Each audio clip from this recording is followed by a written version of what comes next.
I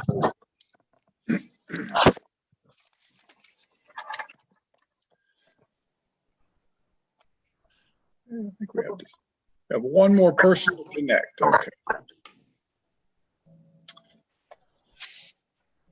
Okay, so let's see if we have everybody. See Mr. Childers and Mr. Clark, Mr. Shavada, Miss Shavada, and see Miss Gavigan. Which side are you connected with? Judge, she's in my office and she's going to work with us on the exhibits this morning.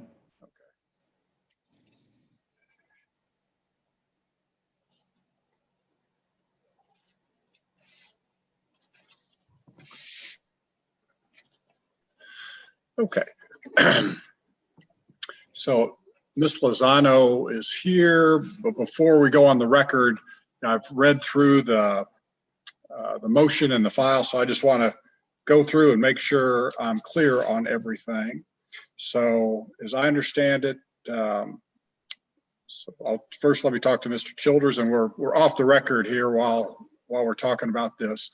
So in the divorce, Mr. Shavada was ordered to pay some money to Miss Shavada, and he made some payments, and there was a deficiency of $19,686.36, and Miss Shavada was ordered to pay a Discover card debt of $17,686.36.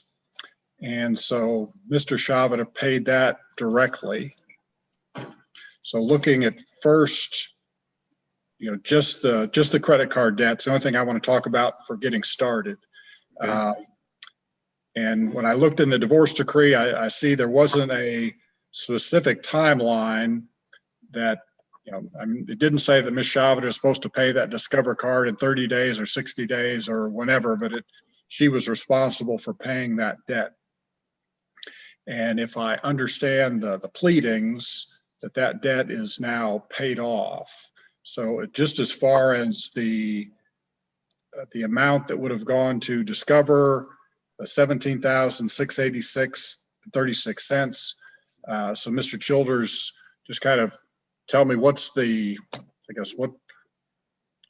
harm on that, since instead of paying it to her, he just paid the credit card company. Well, the harm is that she doesn't have that money in her account. She had made arrangements with Discover to pay the sum of $300 a month to them by a automatic withdrawal from her bank account, and had been doing so prior to the time that Mr. Shavada paid off the account balance. So that's the harm to her. She doesn't have the use of almost $18,000 in her account. And then by virtue of his not paying the entire amount, then she had to hire me to represent her and spend a bunch of money that she didn't anticipate, didn't want to spend, to go back and collect these funds. In the last 2 days, Mr. Shavada has paid her the $2,000. He's paid her $1,000 by a PayPal account on Wednesday, and then last night, the FedEx delivery was made to her home with a $1,000 check, which we assume is going to be good. But okay, so that's why I was dividing these into two categories. One, the Discover card bill, the $17,686, and then that other $2,000 that was listed of IRS in a survey. So that's been paid directly to her now. it has. Okay, so yeah, I didn't bring my calculator with me, but if the agreement Ms. Shavada made to pay a Discover card at $300 a month, putting pen to paper, which is not the best way to do it, that would take about 5 years or so to pay that off. Is that right? Good length of time. Yes, sir. All right. Once again, that was her election to do that, since the decree of divorce merely made her responsible for paying that amount. Didn't state any specific terms for payment. Right. Right. And I see that that was not in the decree. So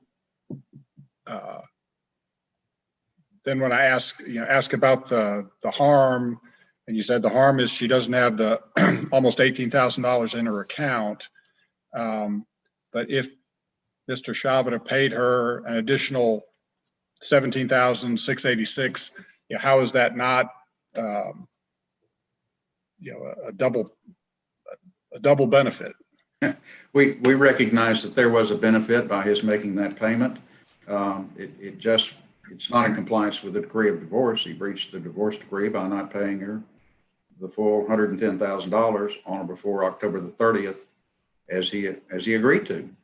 So he just took it on his own to make this payment in a way that was not agreed to, was not part of the terms of the decree of divorce, and so he breached the agreement between the parties.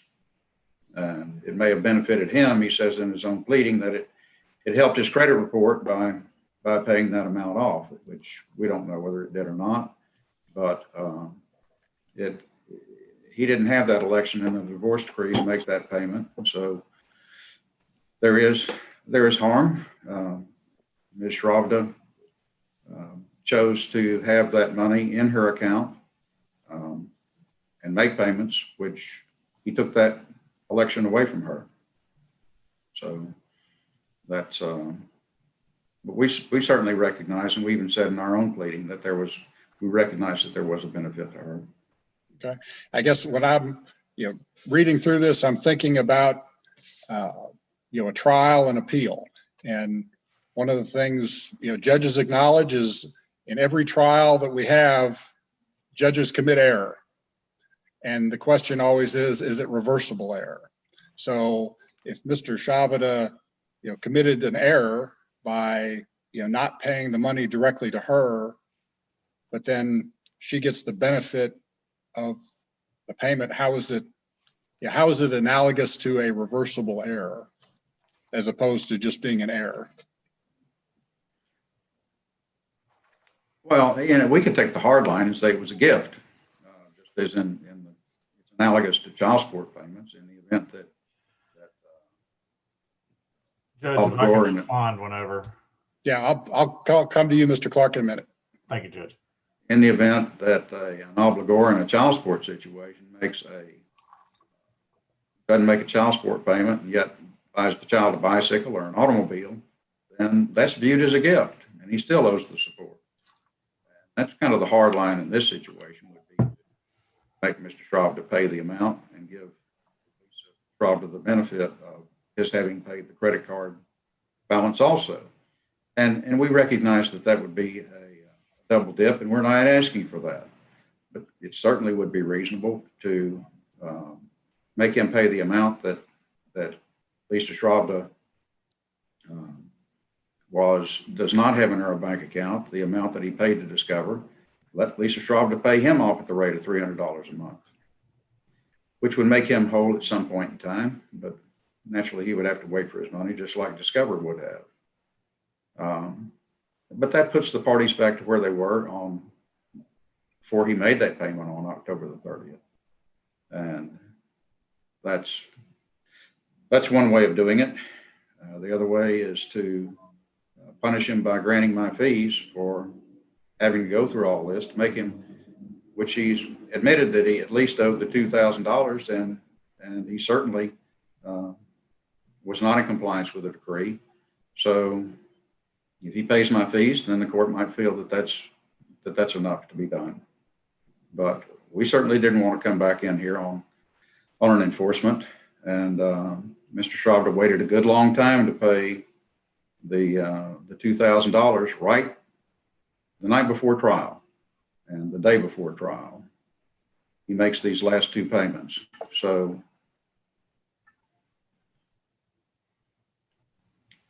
we just lost power. Can you still hear me?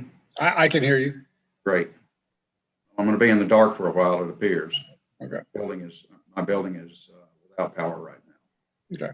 All right. So let me switch over and kind of generally, before we get started, here, Mr. Clark. Judge, this has absolutely no similarity whatsoever to a child support payment. A child support payment is an obligation under the law. This is payment of a monetary amount or a debt. So first of all, Judge, I would point you to our objection that we filed to the hearing today. Under the Texas Family Code, section 9.012, you cannot put someone in jail or hold them in contempt for not paying a monetary debt. The Texas Constitution takes that even further. That's exactly what Mr. Childress is trying to do. He's asking for contempt and community supervision against my client for not paying a debt. He cannot do that. So that leaves him with his alternative pleading, which is breach of contract. And under breach of contract, Judge, as in any other civil case, my client's entitled to at least 45 days notice.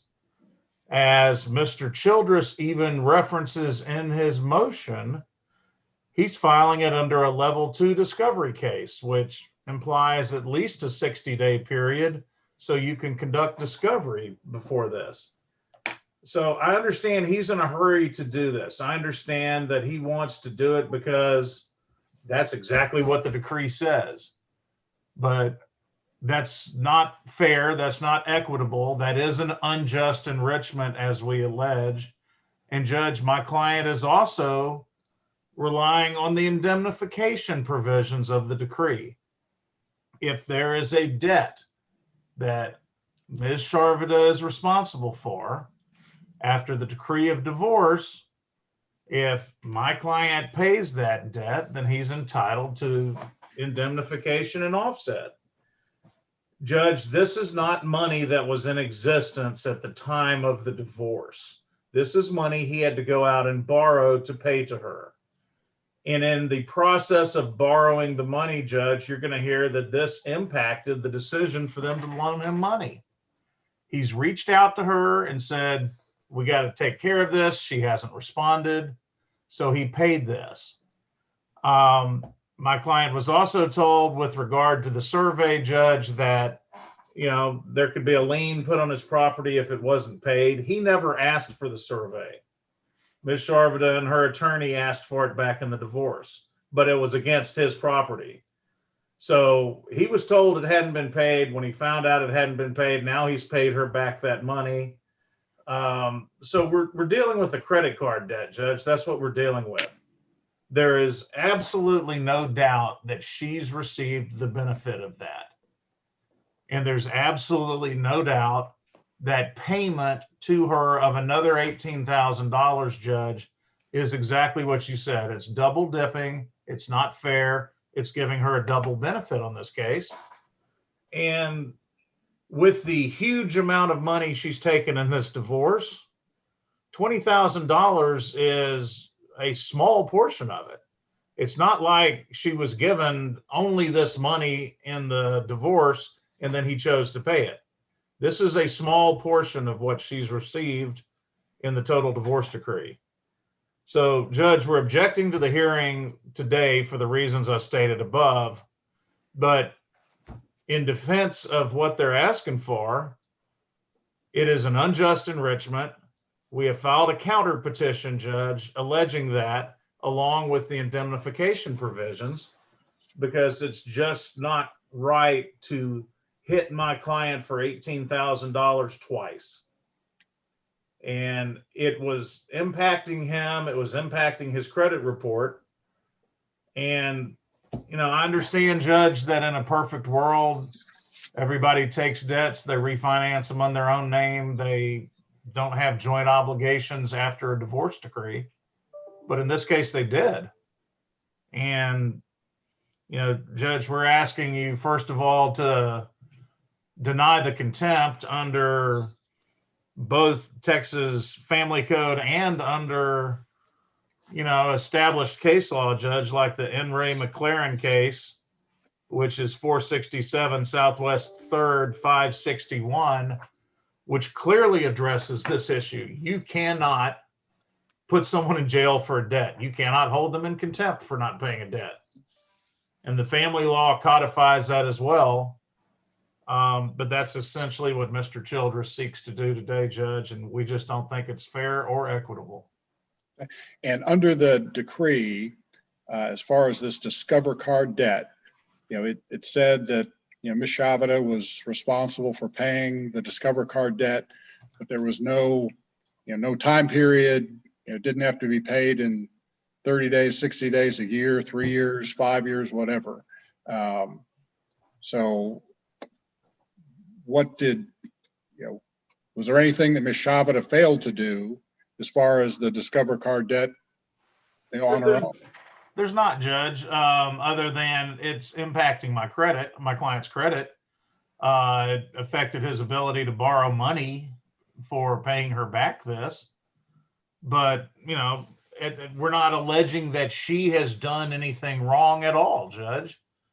We're just simply stating that my client paid this as a benefit to her. And contrary to what Mr. Childress says, we've been communicating about this, Judge, for a couple of months now. It's not like, nothing's happened since, last year when this was due to her.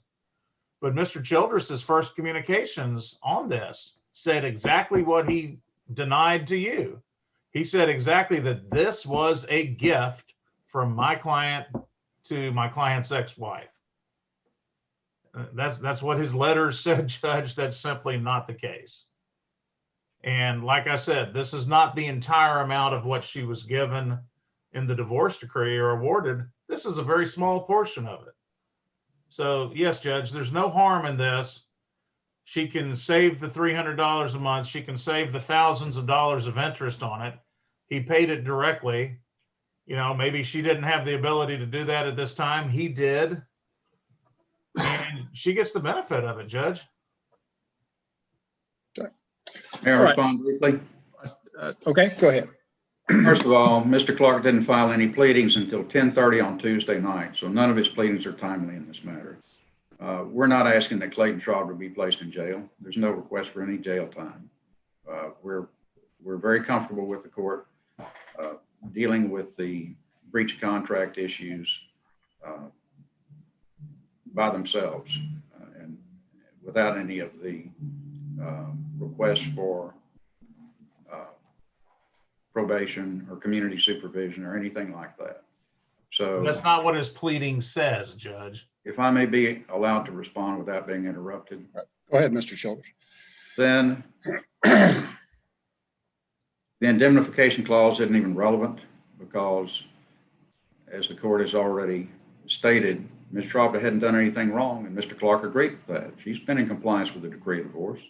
Mr. Schraub has not been in compliance with the decree of divorce. So we're this was an agreed date for this hearing. This was Mr. Clark's requested date for this hearing back in January.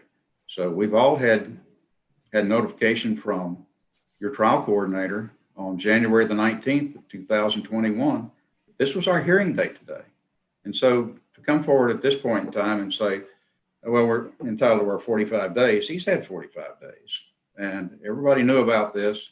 Everybody was consulted, and this is an agreed trial setting. And we would like to dispose of it today. Okay. And Judge, that's simply, I'm sorry, that is simply not the case. Counsel asked me if I would accept service on this, and I said, I can't accept service on a contempt case.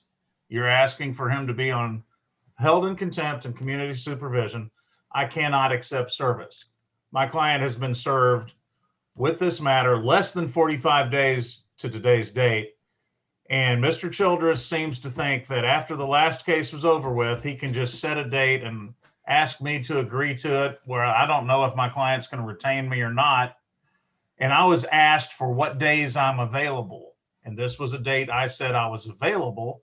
That doesn't mean he's entitled or allowed to set it in contravention of the rules of procedure or the family code. But I mean, this is not an agreed date. When someone serves you with a contempt, you don't have the normal time periods that you have to answer so many days in advance. You know, you can show up the morning of the hearing with a defense, and that's perfectly acceptable when you file a contempt action, which he did. Okay, well, we're going to go ahead and get started. So now we'll go on the record. So Ms. Lozano, this is cause number 2017L6971, the matter of the marriage of Lisa Shravada and Clayton Shravada. Mr. Childers, first of you to announce yourself and who's here on your behalf. Your Honor, my name is Craig Childress, and I represent Lisa Martin. And Lauren Gavigan Lloyd is now with us also. She is a paralegal in my office and will be presenting exhibits today. We're ready to proceed. And what witnesses will you have? Your Honor, I would call Lisa Shravda, or Martin, and myself. All right, and then Mr. Clark, if you announce yourself and anybody that you have. Your Honor, Robert Clark for the respondent Clayton Shravda, and he is our only witness today.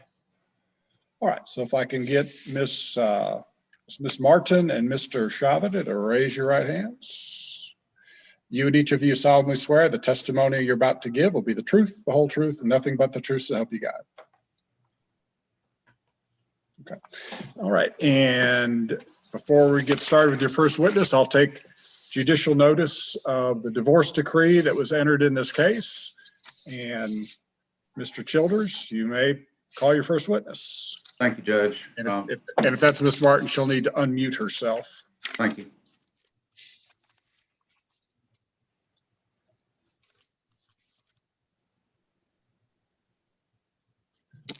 You may proceed. State your name for us, please. Lisa Renee Martin. And Ms. Martin, were you divorced in the county court there in Austin County back in July of 2020? Yes, I was. And I'll ask you to look at what has been marked as petitioner's exhibit number 1. Judge, if I may at this time, Judge, I'm going to make a motion to dismiss his contempt case under Texas Family Code Section 9, specifically 9.012, Judge, which says you cannot hold someone in contempt for payment of a debt under a divorce decree, as he's essentially trying to do. So I'd like to, jeopardy's attached. Now that the first question has been asked and answered, I'd like to make that motion. So, Mr. Childers, we had some discussion off the record, and my understanding was you were not going to proceed with the contempt, but with the more of the breach of contract. So is that correct? That is correct, Your Honor. All right. So then Mr. Clark's motion to dismiss the contempt is granted. Thank you, Your Honor. All right. So Mr. Childers, you may proceed. Ms. Martin, does that appear to be a true and correct copy of the agreed final decree of divorce? Yes. And Your Honor, at this time, we would ask, the court's already taken judicial knowledge of it, but we would ask that Exhibit 1 be admitted into evidence. Okay. No All right. objections, Your Honor. All right. Exhibit 1's admitted. Ms. Martin, pursuant to the terms of that decree of divorce, and specifically on page 4, was Clayton Shravda to pay you the sum of $110,000 on or before October 30th, 2020? Yes. Did he do so? No. How much did he pay you on or before October 30th, 2020? He paid me $90,313.64. Okay, and was that also listed on page 8 as one of the liabilities that he had, that he was to pay you that amount? The $110,000 on or before October 30th? Yes. Yes. And was he in compliance with the decree when he failed to pay that $110,000? Yes. Was he in compliance, or did he breach the decree? No, he breached the decree. He did not pay me. And answered. Objections overruled. And how did you receive the $90,000?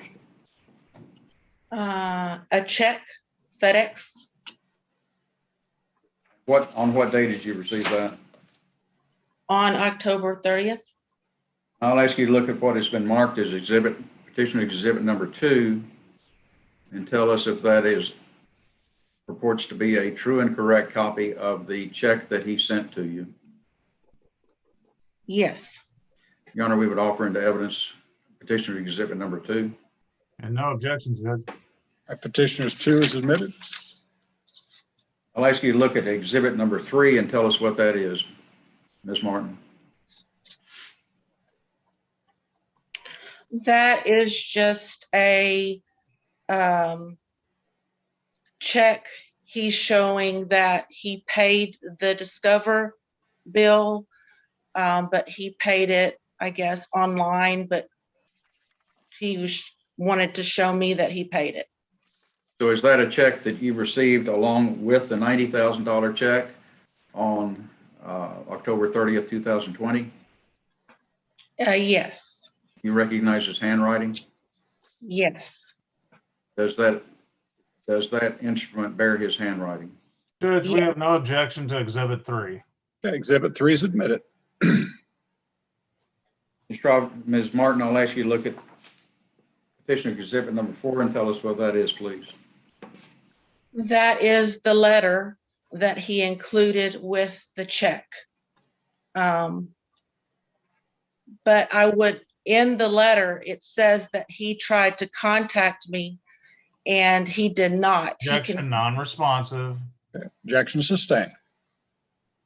Your Honor, we would offer petitioner exhibit number 4 into evidence. No objection. Petitioner's 4 is admitted. Ms. Martin, go ahead and read that for us, please. Objection, Your Honor. The document speaks for itself. Yeah. Objection sustained. Yes, I can read that, and it was in the file, so I've read that. Thank you, Judge.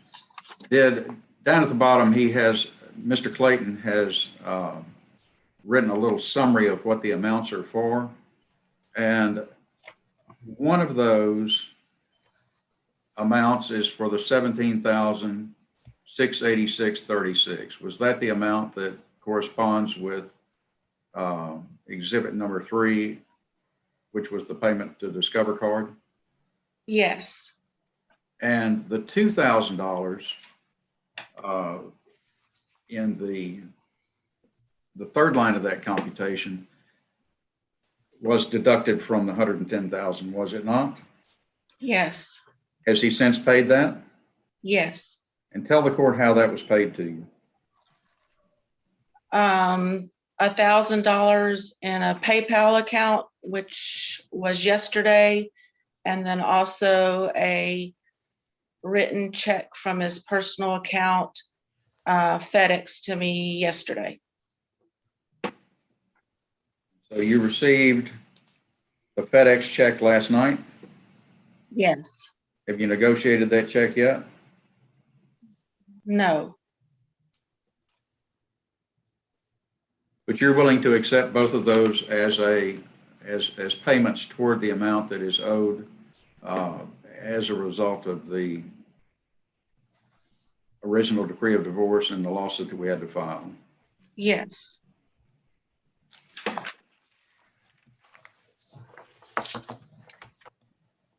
Do you hire me to represent you in this matter? Yes.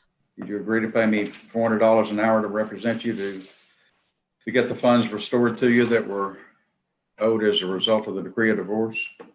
Yes. And are you asking the court to grant reasonable and necessary attorney's fees for the purpose of litigating this matter and getting you paid? Yes.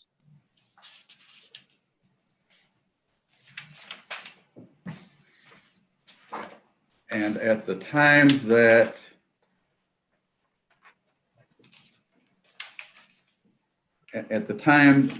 the account was paid off to Discover, had you been making regular payments to Discover? Yes. What were those amounts?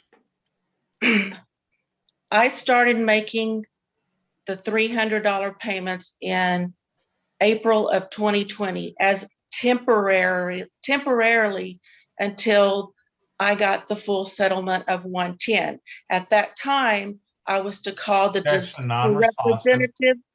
Objection overruled. May You I may answer. explain? At that time, I was to call the representative and we were going to negotiate a settlement on that Discover card. I was not going to have to pay the full amount, but Clayton Objection, hearsay. intervened. Objection, non-responsive. Objection sustained as to hearsay. Can I continue? Or? No. But, so as a result of the payment that Clayton made on that credit card, did you lose the ability? How did that affect your ability to negotiate with Discover? Objection, Your Honor. Leading objection assumes facts not in evidence and calls for speculation. Okay. Objection's overruled. You may answer. He took away my ability to settle that Discover card with the representative because he paid it on his own. That was my account. And in the 3 years. Objection, non-responsive. Objection's overruled. In that 3 years, all Clayton had to do was email me and have me remove him from the account, and it would have never affected his credit, but he never asked me to remove him. This was my account, not his. That's why it's in the decree that I was to take care of it, but he took that privilege Objection, away from me. non-responsive. Okay. Objection's overruled. He took the privilege away from me by, I wouldn't have had to pay that full amount. And the $300 was just a temporary agreement I had with the credit card company until I got the full amount.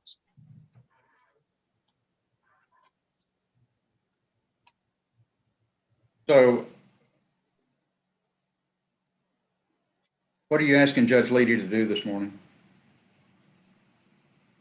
I'm asking Judge that our divorce went on for 3 years, and I don't understand why you go through this. Objection, non-responsive. Okay.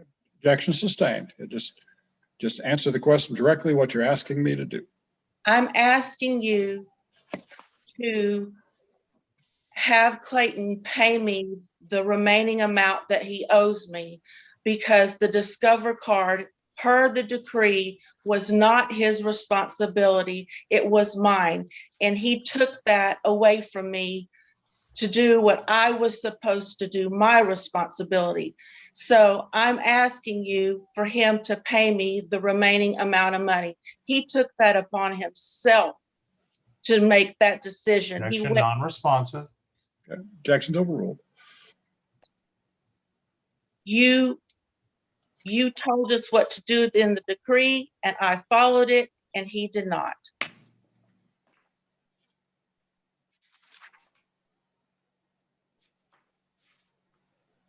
Have you paid me approximately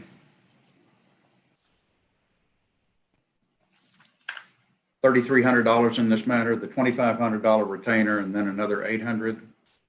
Yes, sir. You're asking the court to reimburse you for the amount that you paid, and also to award you fees for the balance of my fees that are owed at this time? Yes. Judge, I'm sorry, I'm going to object. Someone keeps sharing the screen on things that are not admitted into evidence. I'd ask that the screen share be turned off until such time as something's being offered. Okay. All right. That's granted. Your Honor, I pass the witness. All right, Mr. Clark. Yes, ma'am. You just stated something. I just want to make sure I understood. It was not his responsibility in the decree to pay the Discover card debt. It was yours, correct? Yes. And ma'am, as you've been talking about this morning, you have not paid it in accordance with the normal terms of that credit card, correct? You Your Honor, negotiated with. that's not relevant. Okay. Objection's overruled. Ma'am, you negotiated $300 a month to pay them, correct? Temporarily, Correct? yes, until Okay, and so ma'am, if all you had to do was call up Discover and tell them to take Clayton off of the credit card, why didn't you do that at the time of the divorce? because I didn't know it was affecting his credit. It was his Okay, well, responsibility. ma'am, he tried calling you to talk to you about this and texting you, correct? Clayton knows I blocked his cell phone in 2017. He knows that. Okay, so my client's supposed to, oh, okay. So ma'am, let me make sure I'm clear on this. There is a obligation that he is responsible for, even though you were awarded that debt in the decree, correct? No, Ma'am, the credit card was coming after both of y'all, correct? no, Judge, that's been asked and answered. Well, Objection overruled. no. why is it on his credit report if they're not after him as well? Judge, that They- assumes facts that aren't in evidence. I'll object to it. Objection's overruled. Okay, It was my credit, not his. okay. But ma'am, you told Judge Leedy just a few minutes ago that all you had to do was just call up the credit card company and say, take him off. Why didn't you do that at the time of divorce? I said, Objection, He- Your Honor, that's outside the terms of the decree, and she wasn't. that's not my He's trying to- responsibility. And Ms. Shravita, when there's an objection, you need to stop because the court reporter can just get one person at a time. So He didn't, our objection is she didn't have the duty to, under the terms of the divorce decree, to make that call. And Judge, this gets into the indemnification provisions of the decree. objection's overruled. So ma'am, you simply could have called the credit card company at the time of divorce and taken him off. Is that your testimony? I did not know he was on the Objection, credit. non-responsive. No, Ma'am, you just stated to Judge Leedy a few minutes ago that if he had emailed you or texted you and asked you to take him off of this, if At any he time- would have asked me. Okay, if and he Ms. would have Shravita, you got to wait until a question is completed and then you answer. So Mr. Clark, if you want to re-ask your question. ma'am, a few minutes ago, you just told Judge Leedy that if he had simply asked you to take him off the account, you would have done so. And then now you're saying that Yes, there's no way for him to contact you because you blocked his number, right? email. He could have emailed me. Okay. Email. Ma'am, is there any doubt whatsoever that you now have gotten the benefit of the $18,000 credit card payment? Yes, You haven't gotten the benefit of the $18,000 credit card payment? yes, I have. Okay, thank you. Ma'am, have you looked at your divorce decree, which is Exhibit 1 on both page 7 and page 17? Have you looked at those, ma'am, where it gives you an obligation to indemnify Mr. Sarvda for your debts and obligations? Yes, Why can my client not rely on what y'all agreed upon as to you indemnifying him for his debts, for your debts? Your Honor, that assumes facts that aren't in evidence. There's been no demand for indemnification in this matter. There's been no proof that failure to indemnify. Objection's overruled. Ma'am, should my client be allowed to rely upon the terms of the divorce decree as to the indemnification? Yes or no? I don't understand. Ma'am, should my client be allowed to rely upon the terms of the divorce decree? Yes or no? Yes, he should rely on the Okay. divorce decree. Thank you. And ma'am, is there any dispute whatsoever that if you get another $18,000 awarded to you by Judge Leedy, that you have essentially gotten paid twice for the same amount? No. No other questions, Judge. Pass the witness. Mr. Childers? No further questions, John. All right, so Mr. Childers, do you have any other witnesses? Just myself for attorney's fees. You may proceed. Thank you. Your Honor, my name is Craig Childress. I've been practicing law for 47 years, primarily in Harris County, but also in at least another 50 counties in the state of Texas. Judge, we'll stipulate as to his qualifications. Thank you. With reference to this matter, total fees generated are $4,758.84. Ms. Shravda has paid $2,500 to date, plus another $800 for $3,300. We would ask that, I believe that that's a reasonable and necessary fee for representing Ms. Martin in this matter. Mr. Shravda has made the admission that he owed at least a portion of these funds by making the payments, half of it on Wednesday and the other half last night. And we would ask that the court award Ms. Shravda the total sum of $5,300, $53,58.84 for my representation of her in this matter. And I pass the witness. Mr. Clark? I'm confused, Mr. Childress. You submit an exhibit to this court for a $2,000 amount for attorney's fees, right? Well, no, and actually, Yes or let's no? go back and Yes or no? offer that admitted. It hadn't been admitted, so you're going to question me from the exhibit. Let's go ahead and admit it. Sir, I'm just asking you. You originally had a $2,000 amount, correct? You're asking me to testify from a document that hasn't been admitted into evidence. So let's go No, ahead sir. and I'm admit asking it. you to testify from your own knowledge as to how much fees and expenses you incurred in this matter. Your Honor, we would offer petitioner exhibit number 5 into evidence. Yeah, right now, I guess, Mr. Childers, you're on cross-examination, so when you get back to a redirect, you can do that. Thank you. Sir, didn't you originally, what is the amount you originally asked for? 2,000 something? No, that's the balance due. The entire amount. No, sir. The original amount you asked for in the divorce decree was a $2,000 number, correct?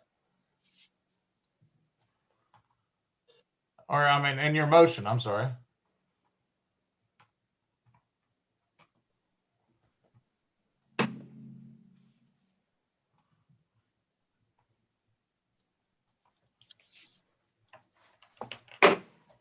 Hello?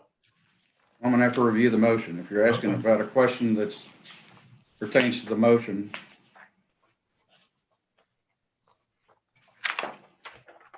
No, that's not correct. What's the amount that you asked for in the motion for enforcement by contempt?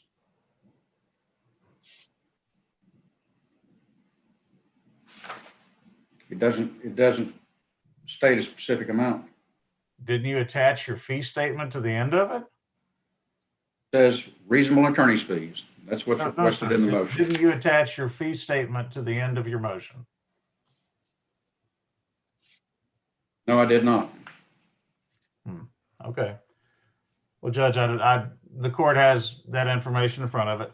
And then, sir, a few minutes ago, you testified that your clients incurred, through her testimony, $3,300 of fees, correct?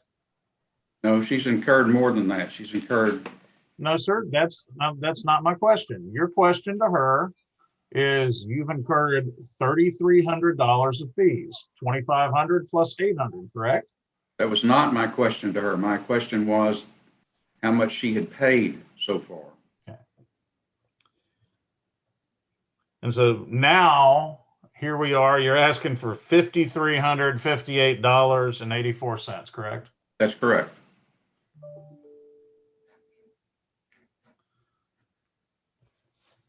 And sir, when you contacted us after this matter first became an issue, didn't you clearly state to us that this amount is considered to be a gift from my client? Said it could have been considered a gift. No, sir. Your letter says it is a gift. You are considering it a gift. Correct? Not looking at the letter, whatever the letter says. Okay. Well, You're that's talking what- about the demand letter. Let's put the demand letter into evidence. Sir, you had the ability to do that. This is your case. No other questions for this witness, Judge. Mr. Childers? Your Honor, at this time, we would offer petitioner's exhibit number 5 into evidence. Any objection? Judge, I've not seen Exhibit 5. I don't know what it is. Lauren? Ms. Gavigan can put Exhibit 5 up.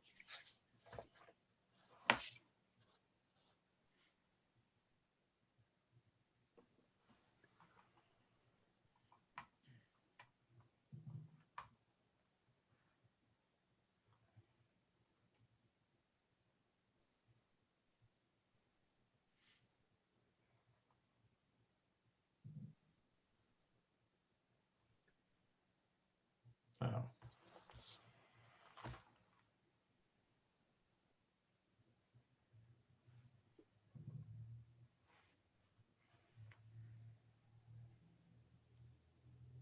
okay, Judge, I see the exhibit. Any objection to Exhibit 5? And the way that he's offered it, Judge, yes. He hasn't laid a predicate for it. So, Mr. Childers, do you want to lay the predicate for Exhibit 5? Be glad to, Judge. Your Honor, I'm the custodian of the records for my office. The entries on that document are made at or near the time that the event occurred. It is a true and accurate reflection of the time that was invested in this preparation for this proceeding. Judge, if his testimony is if it's a shorthand rendition of his testimony, that's sufficient. He just hasn't said it. All right, well, is there still an objection in number 5? Not if he says it's a shorthand rendition of his testimony. There's not. It is a shorthand rendition of the testimony that I would give to prove it up as a No objection. business record. All right, then Exhibit 5 is admitted.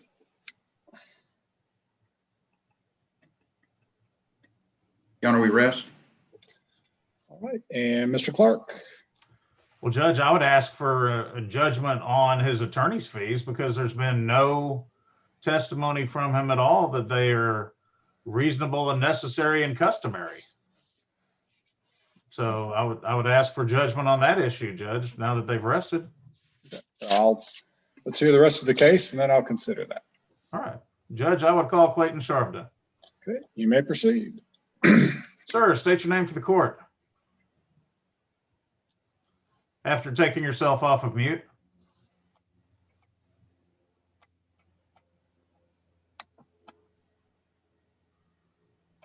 There you go. Wayne Sharpton. And sir, you're the respondent in this matter, correct? Correct. And you were a party to the original divorce decree, correct? Correct. Sir, what we're here today about is what's left over is the credit card bill to discover, true? True. Correct. Sir, how did you get the money to pay Ms. Sharvada the check that you previously delivered to her for the $90,000 amount? Objection, Your Honor, that's not relevant. Objections overruled. I had to borrow the money. And sir, what did you learn, if anything, when you were in the process of borrowing the money? Objection, hearsay.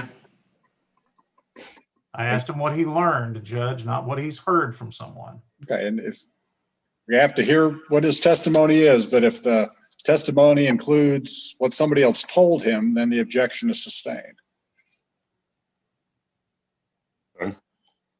I have documentation, which is not an exhibit, but I learned it through my credit report that was on there. Okay, and sir, Objection to hearsay, Judge. Yeah, objection to hearsay sustained. Okay. So, sir, after you tried to get a loan to pay this amount and you found out you're still responsible for the Discover card, what steps, if any, did you take to contact the movement about resolving this matter? I had text Miss Lisa Martin, Shavrda, whatever she goes by, numerous different times, a couple of times. Obviously no response, which just assumed she wasn't responding to me. So then finally I made the call to Discover and made the payment, trying to do the responsible thing, because otherwise it was, I didn't know Objection anything not responsive. about it. Objection overruled. I did not know anything of the Discover bill or the credit card, and upon my refinancing of my house to pay her the final payment. So, Okay, so, sir, you've heard her testimony today that she's trying to do something different than pay the card according to its normal terms, correct? yes, I don't understand that. Yeah, Okay, but sir, in the divorce decree on both page 7 and 17, she's obligated to indemnify you, is she not, for her debts? yes, Which means if you have to pay her debts, she needs to pay you back, correct? That's the shorthand version of it. yes, Is that what you're asking Judge Leedy to consider today in the resolution of this matter? yes, So to be absolutely clear, Mr. Sharvda, was the $18,000 credit card payment a gift to her? no, And in fact, when you made it to her, you certainly stated it's not a gift in your letter, did you not? That's already in evidence? that is correct. Now, sir, also there were some other payments in there that we just lost you off screen, sir. Are you still with us? Yes, sir. Yes, sir. Hang on, I'm coming back. Okay. There was another $2,000, which was a $1,200 bill to the surveyor and the penalty and interest payments you had to make on the Social Security payments or the IRS payments for both of you, correct? That is correct. Now, once learning that the surveyor was incorrect and that money had already been paid, you've now reimbursed that back to Ms. Sharvda, correct? That is correct. As well as just to stop the sake of arguing the IRS penalties as well, correct? That is correct. So the only thing that's remaining is just the credit card debt, correct? That is correct. If Judge Leedy orders you to pay her another $18,000, is that fair? No, Is that an unjust enrichment to Ms. Sharvda? yes, And it basically pays her twice for the same thing, correct? correct. What she was negotiating anyway. So, sir, it is definitely a direct benefit to her that you paid the Discover card, correct? Yes, it is. Mr. Sharvda, and we've been going back and forth with counsel on this for months, have we not? Yes, we have. Are you asking Judge Leedy today to just dismiss the case and to find that both of y'all have settled up with each other and go forward and live your lives? Yes, I am so much. You heard her testify to the judge a minute ago that the divorce took 3 years. Is there any reason to drag this out any longer? There is not. Is there any reason to fight anymore for this? No, there is not. Nothing further, Judge. Pass the witness. Mr. Childers? Just briefly, Your Honor. Mr. Shravda, you were aware of the terms of that divorce decree wherein you were to pay Lisa Shravda the sum of $110,000 on or before October 30th, 2020. Were you not? How to answer that is no, until these proceedings came along. I thought I was doing the most Objection responsible. not responsive. Objection. Yes or no, Mr. Shravda? you understand the decree? No, So you didn't understand from the terms of that decree that you were to pay Lisa Schraub $110,000 on or before October 30th, 2020. Is that what you're telling this court? hindsight, yes. Did you read the decree? Objection, Judge. Argumentative, relevant. Objection sustained. Well, in the letter that's exhibit number 4, you acknowledged that you were to pay her $110,000, did you not? In your Yes. little computation in the lower left-hand corner. Yes. Mr. Schraubda, if you had paid her that $110,000 on or before October 30th, we wouldn't be here today having a hearing over this matter, would we? Objection, Your Honor. Speculation. Objection, relevance. Objection sustained. Mr. Schraubda, you, in responses to Mr. Clark's questions about this matter being dragged on even past the date of divorce, the only reason it's been dragged on is because of your failure to comply with the terms of the decree and pay that $110,000 on October 30th, 2020. Isn't that correct? Objection, Judge. Relevance. Objection, Judge. Argumentative. Objection sustained. Oh, When I sent you a demand letter back in November of 2020, you didn't even pick it up. You didn't even accept the certified mail, did you? Objection, Judge. Relevance. Objection. Objection sustained. Did you receive the demand letter by regular mail also? Judge, we'll stipulate that we received the demand letter because it was also emailed to me as well. All right, so I'll approve that stipulation. Thank you. And this is the letter, Judge, that said it was a gift. Also.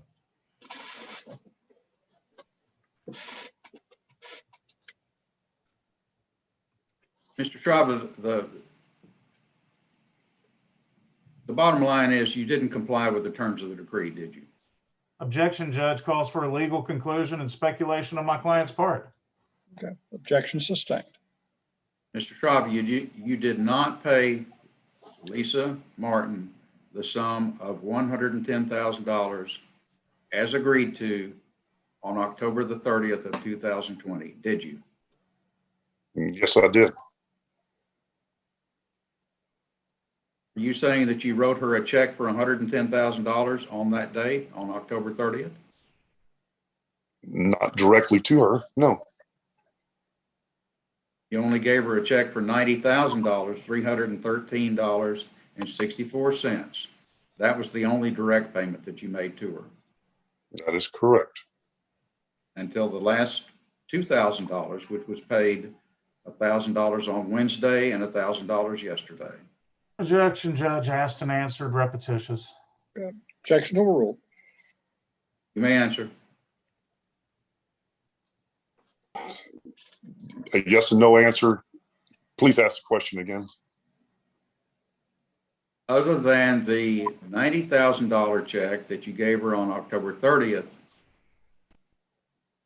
you did pay her another $2,000, $1,000 on Wednesday and $1,000 on Thursday of this week, acknowledging that those amounts were owed, did you not? As acknowledged by my counsel, yes, we No, did pay sir, that. by you. You wrote the checks, didn't you? Objection, Judge, you just asked and the question's been asked. Okay, objection sustained. Your Honor, I pass the witness. Mr. Clark? Just a couple of follow-ups. Sir, when you were saying that you thought you were following the terms of the decree and what you were doing, were you relying upon the decree and the specific terms in there for indemnification? Yes. Nothing further, Judge. All right, anything else, Mr. Childers? Your Honor, the question came up about my testimony as to the fees being reasonable, necessary, and customary. I do believe that I testified to their being reasonable and necessary. If I have to reopen to provide that testimony to the court, I'd be pleased to do so. Okay, I think exhibit 5 was admitted, so that evidence is in the record. Thank you. Okay, Mr. Clark, anything else? Judge, I'd call myself real quick as to the issue of attorney's fees. Okay, you may proceed. Judge, my name is Robert Clark. I'm a licensed attorney by the Supreme Court. I'm in good standing, have been at all times since institution of this case. I'm also board certified in the area of family law and routinely practice before the courts in Austin County, Texas, and know the amounts and the customary fees charged by lawyers with my level of expertise in these matters. In fact, I think Your Honor probably remembers I was in front of you on another matter real recently with a different attorney. So,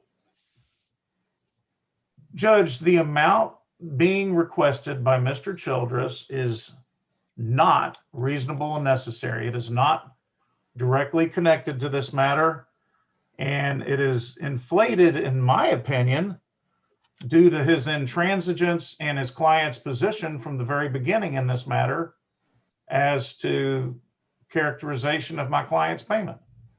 And so, Judge, I would submit that to the court, that in my expert opinion, his fees are not reasonable and necessary.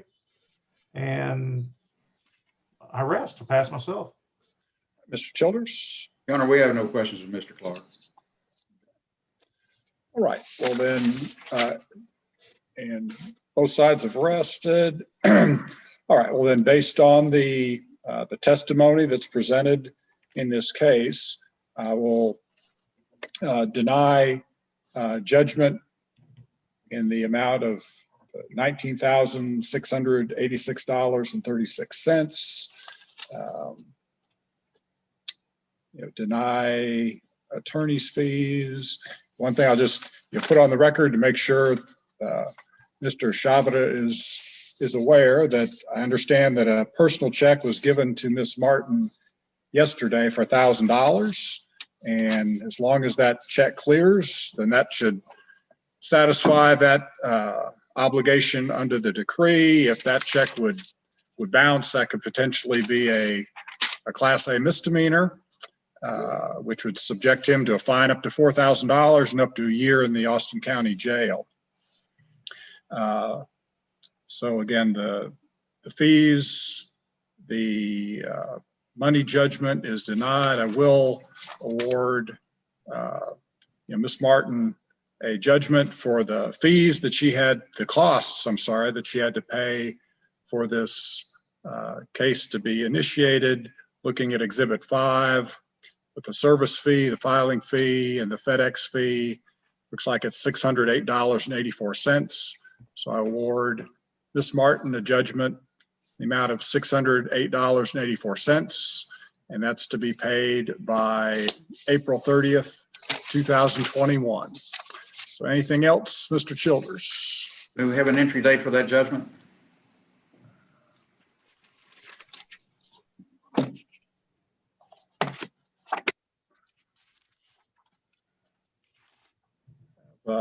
April 1st at 1:30.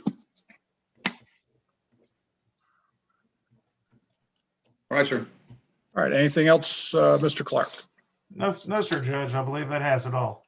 All right, thank you. You're all excused. Thank you, Judge. Thank you, Your Honor.